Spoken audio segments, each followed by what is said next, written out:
Episode 3 of Majors Monthly is here now for the month of January. My name is Dylan Baker. I've got Noah Smith along with me once again for another great episode talking to some Majors players, staff from around the team ahead of this season. New year, same us, same people, same show. We're back here, 2022, and we are excited to talk some Majors baseball. As you move into 2022, Dylan, you slowly realize that baseball season is really just around the corner. Yeah, I mean, we're in January, but I think everybody in Forest City is already looking forward to May. They want Majors baseball back at Labatt Park ASAP every Friday night, and we're looking forward to it as well. We can't wait for the Majors to be back out there tearing it up on the diamond again, and hopefully looking to defend the crown.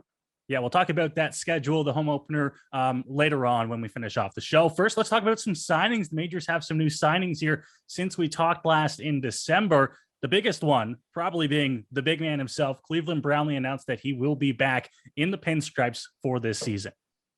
Yeah, after Cleveland got that title last year, there was some doubt. Was Cleveland going to come back for another season? But he is back. He's ready to go. I love Noah. I'm sure you did as well. His quote in the article that was posted on LondonMajors.com, where he said, "My son told me I wouldn't be famous anymore if I didn't play." So I'm looking forward to keeping that promise to him and to the fans. We're not done yet. Just a great quote from a great guy. And the Majors also picked up Beau Lewington from Western Canada.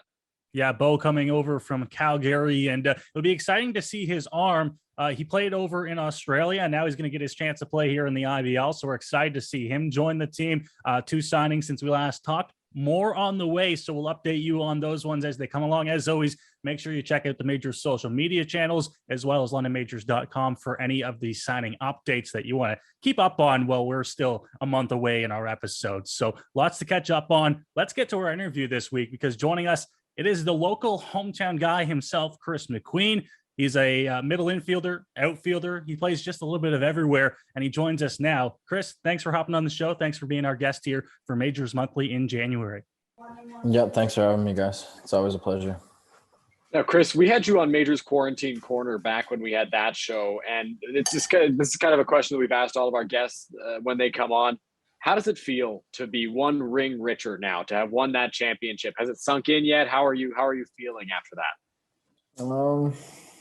It's nice. It's fun. I mean, I've been fortunate enough to win a few rings, and this one's definitely special. It's one that I've been chasing for quite some time now, and to finally be able to do it, I think it's satisfying for sure. Is it extra special to win it with some guys that you've grown up playing ball with, guys that you've come up the ranks through, played with the Majors before, and now finally getting to win that title with those guys? Did it make it that much more special? Yeah, it definitely does. I mean, we all have the same mindset. We all have the same goals. So to be able to do it with guys that I've played with growing up and guys that I've played with for multiple years, it's definitely a good time. You were with the team in 2019 with that Majors squad that lost in the first round to the Welland Jackfish. What brought you back for 2021? Why did you decide that you wanted to come back for the Majors this year in hopes of winning a championship, which you did? For me, it's unfinished business, really. I mean, I always wanted to get after that championship and get after that ring, and we've had a few years where we had some really solid teams, and unfortunately, just couldn't get the job done at the time. But we got it done this time, and that was huge. And doing it in front of the hometown crowd, I mean, I can imagine winning the title, no matter where it was going to be special. If you could do it in Toronto, great. But doing it in Game 5 in front of that big crowd at Labatt Park, it had to have made it that much more of an entertaining experience for all you guys on the field. Yeah, it was incredible. I mean, to have that amount of people come out and support you in Game 7. Against Toronto, a really good team. It was electric. I mean, it's a game that we'll all never forget. But no, it was a really fun time. Unfortunately, I couldn't participate in that game due to injury, but I had a lot of fun. Let's dive into that a little bit more. What was it like for you having to watch on the sidelines? It's a do or die game for the championship. It was emotional for sure. Obviously, that's a game that you definitely want to be in, but that's where you really figure out your team's depth and watch guys step up. I think that made it a little bit more special. Obviously, I wish I could have played in that game, but you know what? We got the job done and we won, and that's all that matters. Yeah, one of those guys who stepped up. Nick Carroll came into the game and stepped up big for the team. Was he out there kind of looking for any advice in a big game like this? Obviously, you're a guy that's played at Labatt Park a lot. You've played in front of those hometown fans. Obviously, not in a winner take all game like that. But was he kind of looking to you for some advice, maybe a little bit of a boost in emotion there? Well, believe it or not, the guys were pushing me to play, and I wanted to play as bad as they wanted me to be out there. And I gave it a shot in warmups, and I couldn't do it, unfortunately. So I looked at him. I said, "Listen, man, like, you're playing this game, and you're gonna play well." And that he did. Like, he came up with a huge RBI double for us, which was a big part of the game. And I told him, I said, "Look, you need to lock it down at second base. Like, we don't have a choice now. Like, this is what's got to happen." And he stepped up big. Yeah, now, Chris, you're a guy who's flexible around the field. You started the season, if I'm not mistaken, game one, you were playing center field for the majors. You've got the ability to play shortstop and second base. How important is that defensive versatility to your game? I think it's hugely important. I mean, to make yourself as versatile as possible makes it a lot easier on the coaching staff, and you can never anticipate injury or guys not being able to make it. So, I mean, being able to play multiple positions is good, and it's fun for me, really, because knowing I can go out and be in any spot, it's interesting, and it definitely keeps me on my toes. Now, is there any different training that goes involving playing in different positions for you, or is it all kind of the same thing? If you know that you're going to be playing a little bit more outfield in that season, do you take more reps in the outfield, or you kind of even throughout on the infield, outfield reps throughout a regular year? Yeah, I kind of mix between both. I mean, I get my early work in where I'm mainly going to play, and then working through batting practice, I still take my reps in the outfield because you never know what's going to happen mid game. But yeah, it's all about repetition and keeping yourself ready, because you never know what's going to happen. Now, when you're at the plate, you have a very patient approach. And Noah and I weren't around in the 2018 season. One thing we noticed in your numbers this year is you had almost the same amount of walks to strikeouts. You may have had more walks than strikeouts this year. How crucial is patience to a good top of the order bats game? It's huge. I mean, you want to see what guys have, and you want to see if they're going to challenge you or if they're going to work around you. The more pitches you see, the more prepared you are for the rest of the game, and to see them a second and third time, especially through the starters. For me, as a leadoff hitter, you want to give the guys a look at what's to come. So to see more pitches is better off for you, and if you can get on base anyway, that's what kind of starts it. Now, I know you're a busy guy with work and everything going on in your life. You got a new puppy running around the house. What keeps you busy here in the off season? Are you doing any training? I know we're kind of locked down a little bit here once again in Ontario, but keeping yourself busy and active, is that probably just the best you can do right now in an off season? Yeah, I mean, obviously we're limited to what we can do right now, but try to lift as much as possible at home and stay active, keep your mind busy. It's the healthiest way to do it. I mean, like I said, it's tough, but whatever I can do to stay busy, whether it's working outside, walking the new pup, I'll try and get after it. A lot of guys have different training regimens in the off season, and for a guy like you, in a perfect world, Noah mentioned we're locked down in Ontario once again, but if there was no lockdown, what does an off season workout, what does an off season routine look like for you? I think it's just mostly strength training and keeping up with it, because once the season rolls around, it becomes hell. Like, you're out there, and for the guys that work 5 days a week and then have to play on the weekends, like, it gets busy, and the only way to prepare for that is to get your work in the off season, to make sure you don't get hurt and make sure that you're ready to go once spring training rolls around. Yeah, you talk about how it's a working man's league, right? A lot of these guys, they're going out there, they're working their 9 to 5, they're working their 10-hour days, 5 days a week, and then they're coming out to the ballpark. So I can imagine that getting the work in the off season when you don't have 3 games on the weekend, you'll notice a big difference when the season finally does roll around in the summer. Yeah, absolutely.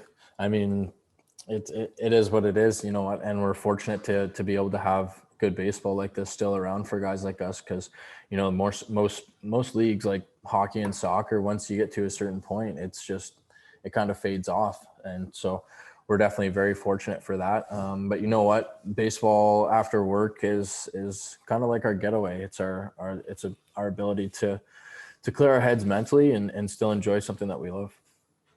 Now, this season, the IBL has shifted to a 42-game regular season. As a player, what do you think of that? What do you make of that change? Are you excited? Are you looking forward to a little bit less? Because Noah mentioned the 3-game weekends. You talked about how it can be tough at times. What is that like for you, where you have to prepare yourself for a longer year? Yeah, you know what? It's tough. But I mean, it is what it is. You gotta adapt and maybe even prepare a little bit more. Hopefully with the roster expansion, we'll be able to get a little bit more depth this year. And that might help a few guys with a few rest days here and there, because when the season first started off, we kind of went through a rotation where we were able to have a game off here and there, which was nice. And then unfortunately injuries rolled around and that ability was kind of taken away from us. So the expansion of the season, it doesn't really bother me. I mean, it's 6 or 7 extra games. I think the biggest thing that it's going to come down to is playoff time, when we have normal rounds and 7-game series. That's where you're really going to be tested as a team. Now, the majors this offseason, already a few signings rolling in. One of those, the most familiar face in the lineup in Cleveland, Brownlee. What's it like to see Cleve back for another season here? And what's it going to be like for the fans to get to see Cleve for at least one more season here in the Pinstripes? Yeah, you know what? The fans love Cleve, and you know what? Whether or not he plays good or bad, they still come out and they cheer loud for him. And you know what? That brings us up too at the same time. And he's always a great character to have around the clubhouse, on the bench, obviously. And he is a great at bat still. I mean, to see a guy for so many years come around and be consistent, it's nice to have him back for sure. Cleve's a special player. And my final question for you, Chris, you got to play behind a couple special pitchers this season, and Owen Boone and Pedro de los Santos, who really had lights out seasons on the mound for the majors. What was that like for you to get a chance to play behind guys who were as dominant as they were? It was great, honestly, especially on the defensive end, knowing that you got guys that are putting the work in, and guys that have really good stuff, and they know the hitters in this league, so they know how to throw to them. So having guys that are prepared like that, it makes it a lot easier on the defensive end. And even just from a morale standpoint, knowing that you got a guy that's going to go out there and give it all he's got every game, no matter what it is, it's definitely comforting. My final question here before we finish things off with you this month, Chris. We like to ask guys at the end of the show and a little bit of an advice question, if you will. And I want to give your take on some advice for young athletes who are maybe finding it tough right now with all the shutdowns. They're not playing.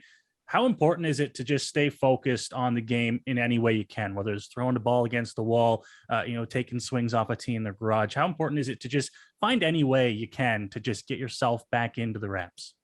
Yeah, there's always something to be done. There's always work to be done. That's for sure. I think the best way to look at it is prepare like there is going to be one, and there is going to be a season, and don't stop getting ready for it, because there's always going to be an opportunity, and it's how you respond to that opportunity that's going to kind of dictate and show what you really have in the tank. As far as training goes, there's always something that you can do, that whether it be hockey, baseball, soccer, football, you can go and do right now. Unfortunately, you can't go out and participate with your teammates or anything like that, but be at home, get your work in, and don't give up on it. Obviously it's a tough toll on us mentally, and that's world as a whole. So I would say just stay strong, keep working, because that's the only way you're gonna stay a little bit more sane than the rest. Absolutely. Well, thanks for joining us, Chris. It's been a pleasure to talk to you once again here. Enjoy your off season. Get the reps in chasing the puppy around the room. Find some way to keep active, and we'll talk to you again when the season rolls around. All right, fellas. Thanks for having me again. All right. Thanks, Chris, for joining us here on Majors Monthly for the month of January. Dylan, we got some exciting news that just dropped this past week as the London Majors and the IBL announcing their home opener dates as well as the 2022 schedule. There's a lot to unpack here. Let's start with the home opener. Yeah, let's do it, Noah. May 20th is the Majors home opener. They're back at Labatt Park once again for the first time since winning the IBL title on October 1st, 2021. May 20th, 2022 is the home opener for this season. I know that it's a date that a lot of people are looking forward to, a lot of people around the team, and certainly a lot of fans as well. I know it came out recently and the reaction was great. Everyone was super excited to see the Majors back in action again. Yeah, hopefully we get to see lots of fans out in Labatt Park when May 20th rolls around. Of course, the London Majors kicking off that 2022 campaign. Here's a look at the London Majors schedule for this upcoming season.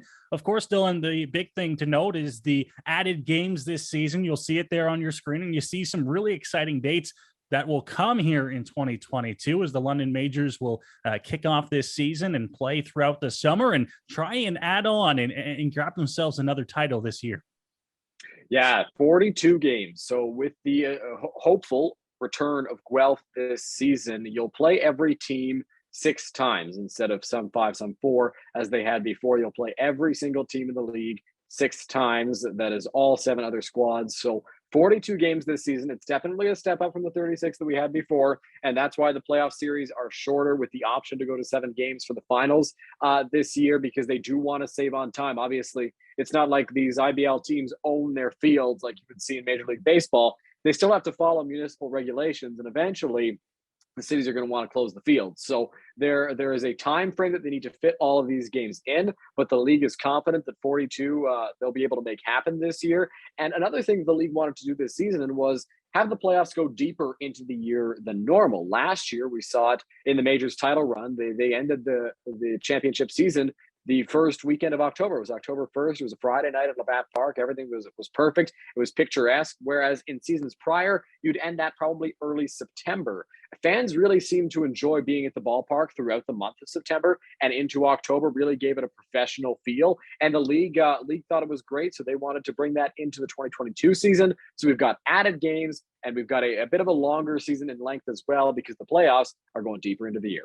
Yeah, I know it certainly did feel like a playoff baseball when you were sitting in the ballpark in late September, and then that October 1st night, of course, in Game 5. It certainly did feel like playoff baseball. I know the IBL is hoping for that. Again, that does it for us this month here on Majors Monthly. We thank you for joining us. Thanks to Chris McQueen for hopping on and being our guest for today. And listen, we got a lot more coming up, a lot more signings on the way, and some more big news. So make sure you stay tuned to the London Majors social media channels, as well as LondonMajors.com.